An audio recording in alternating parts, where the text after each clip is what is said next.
Hi everyone, we are Team 3 and we are analyzing the paper Supervisor-Subordinate Guanxi and Employee Work Outcomes, the mediating role of job satisfaction. My name is Ruth Buffo and my team members are Anusia Chowdhury and Juan Philip. The general overview of our presentation will be on the introduction, the study, the methodology, findings and results, analysis, Meta company, applying the paper to Meta, and finally the conclusion.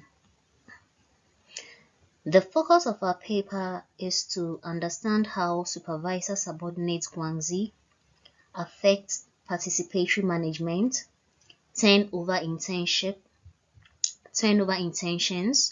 and organizational commitment, with job satisfaction acting as an intermediary variable that influences the relationship between Supervisor-Subordinate Guanxi and employee work outcomes. Also, we will be relating the paper findings to Meta, which is an American multinational company which owns and operates Facebook, Instagram, Threads, and WhatsApp, among many other products and services. Our presentation will be concluded by understanding how the findings of the paper can be applied to Meta. Now to the introduction. I will start by defining the keywords in the paper. According to Young 1994, the term Guanxi is generally conceptualized as close relationships between people of different relations that are based on mutual interests and benefits. Supervisor-Subordinate Guanxi refers to personal relationship between a supervisor and a subordinate developed largely from non-work related social interactions, both inside and outside working hours. Job satisfaction, according to Melissa Cheung et al., define job satisfaction as a pleasurable state that stems from one's own appraisal of one's job experience. Participatory management allows employees to share the influence among individuals who are hierarchical unequal and to involve in decision making. This is by Love and Schweger, 1979. Turnover intentions refers to an employee's thoughts and plans about quitting their current position or company. Maude et al. 1982 defined organizational commitment as an individual's attitudes towards an organization that involves a strong belief in and acceptance of organizational goals and values. Now, why was the study conducted? Several empirical research have been conducted on this study, but little is known about the mediating role of job satisfaction in the relationships between Supervisor-Subordinate Guanxi and employee work outcomes. Given the salience of this issue, results of this study are expected to enrich the literature on Supervisor-Subordinate Guanxi and employee work outcomes. Therefore, it was proposed that job satisfaction is one of the important mediators that exists between Supervisor-Subordinate Guanxi and employee work outcomes. The methodology focuses on the sample in which 196 employees of 3 local manufacturing firms in Zhejiang, a province of China. Out of 200 questionnaires, 196 usable questionnaires were returned, with a very high response rate of 98%. The study used Cronbach alpha to determine the reliability of the questionnaires on each variable. The variables for this paper are the dependence variable, the independence variable, the mediating variable, and the control variable. The independence variable in this paper is Supervisor-Subordinate Guanxi. The dependence variable is employee outcomes, which are broken down into three specific variables as participatory management, turnover intentions, and organizational commitment. The mediating variable here is the job satisfaction, and the control variables are the variables that are being controlled so that they do not interfere in the relationship between the dependent and independent variables. Gender, educational level, age, organizational tenure, and monthly salary are the control variables in this case. The limitation of the study was that the study used the cross-sectional data and also constructs of the mediation model were based on subordinate self-reports. This is a hypothesized model of the relationship between supervisor-subordinate Guanxi and organizational relevant work outcomes. This model explains the hypotheses that are listed in the next slide. Hypothesis 1. Supervisor-subordinate Guanxi is positively related to job satisfaction. Hypothesis 2a. Job satisfaction is positively related to organizational commitment. Hypothesis 2b. Job satisfaction is negatively related to intentions to leave an organization. Hypothesis 2c. Job satisfaction is positively related to participatory management. Hypothesis 3a. Job satisfaction mediates the relationship between supervisor-subordinate Guanxi and subordinate organizational commitment. Hypothesis 3b. Job satisfaction mediates the relationship between supervisor-subordinate Guanxi and subordinate turnover intentions. And finally, hypothesis 3c. Job satisfaction mediates the relationship between supervisor-subordinate Guanxi and subordinate participatory management. Now I'm starting from the findings. We have three findings here. The first one is relationship between different variables. Second is effects of supervisor-subordinate Guanxi on job satisfaction. And the third and last one is effects of supervisor-subordinate Guanxi on participatory management, turnover intentions, and organizational commitment. Table 1 provides the descriptive statistics for each of the variables and shows how the variables are correlated. Here it shows the standard deviation and mean of the variables. The mean ranged from 1.16 to 5.24 with low standard deviation, with exceptions on age and organizational tenure. Specifically, supervisor-subordinate Guanxi was positively correlated with job satisfaction, where the R is equal to 0.27, that is P less than 0.01. Job satisfaction was each positively related to organizational commitment with R equals 0.45 and participatory management with R equals 0.21, but insignificantly related to turnover intentions, where the correlation coefficient R equal minus 0.13. Here we can see a notable correlations include the positive relationship between supervisor-subordinate Guanxi and job satisfaction, and the positive relationship between job satisfaction and organizational commitment, as well as participatory management. There are correlation between turnover intentions and organizational commitment, and it provides the insights into the relationship between different variables in the study. The second table is for the second finding.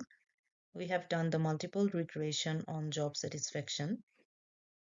If we see the first step here, the first element is gender, where female is equal to 1.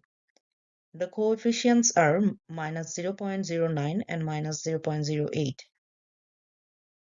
We can see being female is associated with a decrease in job satisfaction. If we see age, the coefficients are 0.23 and 0.21, which supports P less than 0.05. So we can see older age is associated with an increase in job satisfaction. Now about the monthly salary, the coefficients are minus 0.21 and minus 0.19. We can see that supports P less than 0.01. So the interpretation can be higher monthly salary is associated with low job satisfaction. Now moving forward to step 2. Step 2 shows the supervisor-subordinate Guanxi. The coefficient is 0.26, where P less than 0.10. So we can say an increase in supervisor-subordinate Guanxi is associated with an increase in job satisfaction. Table 3, it shows the multiple regression on participatory management, turnover intentions, and organizational commitment. If we talk about the gender, we can see the participatory management coefficient is 0.07 and 0.09. And if we see the turnover intentions, we can see negative 0.18 and negative 0.020, where negative 0.18 supports hypothesis number 3, and negative 0.20 supports hypothesis number 2, which is P less than 0.05. In step 2, the job satisfaction, where participatory management coefficient is 0.21, that supports the hypothesis 3. So it indicates a positive relationship. Turnover intention coefficient is negative 0.19, indicating a negative relationship. Organizational commitment coefficient is 0.47, that also supports the hypothesis 1 and indicates a positive relationship. So after the control variables have been entered into the regressions in step 1, the inclusions of job satisfaction in step 2 was found to be positively related to participatory management and organizational commitment, and negatively related to turnover intentions. Now presenting table 4, that provides the results of hierarchical regression testing mediating hypothesis. After fulfilling the first two conditions as stipulated in hypothesis 1 and hypothesis 2, results of table 4 showed that the addition of job satisfaction weakened the positive effect of supervisor-subordinate Guanxi on organizational commitment from 0.39, which is P less than 0.001, to 0.29, P less than 0.001 again. So the positive effect of supervisor-subordinate Guanxi on organizational commitment was partially mediated by job satisfaction. On the other hand, the inclusion of job satisfaction fully crowded out the significant negative relationship between supervisor-subordinate Guanxi and turnover intentions from negative 0.13, where P less than 0.10, to negative 0.08. and also fully crowded out the significant positive relationship between supervisor-subordinate Guanxi and participatory management from 0.15 to 0.11. Clearly, it shows job satisfaction partially mitigated the effect of supervisor-subordinate Guanxi on organizational commitment and fully mitigated the effects of supervisor-subordinate Guanxi on intentions to leave and participatory management. Therefore, hypothesis 3A, 3B, and 3C were supported. One of the final goals of research is to be able to apply the results into real case scenarios. Even though the research paper was based on companies located in China and only with the manufacturing industry, there are many examples of how the concepts from the research paper could be applied on not only manufacturing companies, but also in industries such as technology, consulting, pharmaceuticals, banking, consumer goods, etc. For example, Microsoft, it's a company that implemented a cross-cultural communication and mentorship system between supervisors and subordinates. So basically, they try to encourage open dialogue and understanding by emphasizing into building strong relationships between the whole thing, and that made people feel a little bit more valued and supported. And as we know from the research paper, that's a whole deal to improve their job satisfaction. Pfizer also is a pretty good example in the pharmaceutical industry. Research and development are crucial, and Pfizer leads this field by implementing strategies to foster collaboration among diverse teams. They normally use virtual platforms for global teams to share the insight, encouraging supervisors to build like a closer relationship with subordinates through regular virtual check-ins, and providing tailored career development opportunities based on the individual aspirations. This is the same case for JP Morgan. As a great international leader, JP Morgan has a cultural sensitive trainer for leaders in order to connect with employees and customers, supervisors, employees easily in a global scale. For P&G, they implemented an employee resource network that fostered collaboration and mentorship. So, in all these examples, the specific needs and dynamics of each industry were somehow aligned with the strategy of tailored programs, training sessions, virtual platforms that promoted positive supervisor and subordinate relationships, and the cross-cultural understanding in the international field. They both shared the same ultimate goal, which was to enhance job satisfaction, organizational commitment, and other relevant work outcomes in a way that resonates with the unique characteristics of each industry, which like will be a little bit different in every case, but will be for the same goal at the end, which is to improve the job satisfaction, and like based on the paper results that will always improve the development and the efficiency of any company in a good way. Another good question to make is if the paper actually portrays correctly how companies in real life do the measurement of employee satisfaction compared to the research paper. So, to measure employee satisfaction in Guanxi, companies often use qualitative and quantitative methods. They certainly use the surveys and feedbacks, the performance reviews. They obviously review the employee turnover rates, which can also be related with the absenteeism, in order to like be more close to the Guanxi and the supervisor-subordinate area.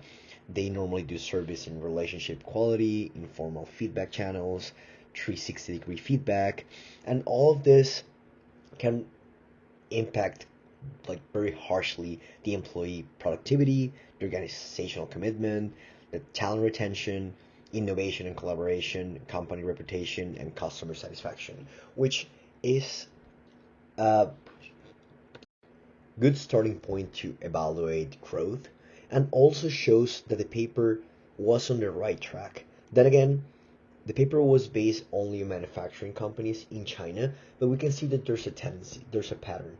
that shows that most of the companies work in the same way, and that the relationship between supervisors and subordinates in the Guanxi, the job satisfaction involved, it's always a factor that can predict the outcome of if a company is going to do better or worse. The main hypothesis of the research paper is pretty much that the relationship between superiors or leaders and subordinates, it's related with the job satisfaction, and by more job satisfaction there's more chances that the company will thrive or like improve the efficiency, or it will have like a positive impact on the company. For this, there's an excellent example of a company that most people will know, which is Meta. Meta used to be Facebook. It still owns Facebook, Instagram, WhatsApp, Threads, Oculus VR, etc. It's a massive company with around 84,000 employees worldwide, which is a big international number. And the reason why we wanted to talk about this company is because it's a great example of how the relationship of subordinates and leaders can affect the company in a way that it can even like make the stock plummet. As we can see, there was a big downfall from 2022 to 2023, and it was due to a scandal. It was like a real thing that happened and left an impact due to employee morale. So Facebook, which is then again a parent of Meta Platforms, was ranked as the 47 best place to work by Glassdoor on the list of the 100 best companies to work for. But that's been the lowest Meta has ever been since Glassdoor started, which is pretty bad, and it's something that says a lot. The company has taken this number one spot 3 times, and the year before that was number 11, so it's beginning to fall a lot. The ranking is based on employee surveys. Meta's overall score was down just slightly from the previous year. Roughly 79% of the more than 500,000 employees surveyed still maintain that the company has a positive business outlook, but the figure was down from 84% the year prior. Then again, that says a lot. And employees in 2022 also rated the company and way lower in categories as work-life balance, but most importantly, in approval of senior leadership.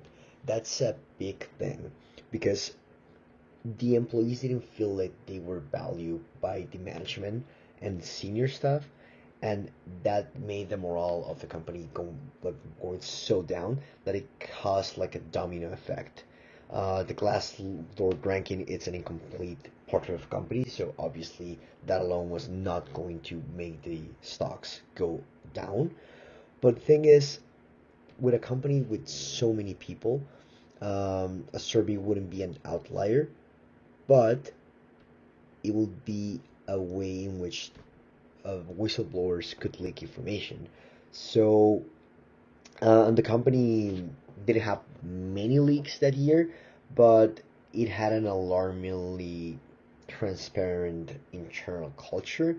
So the employees started to leak to the press a lot of discontent, and because of that, the press went pretty hard on Meta.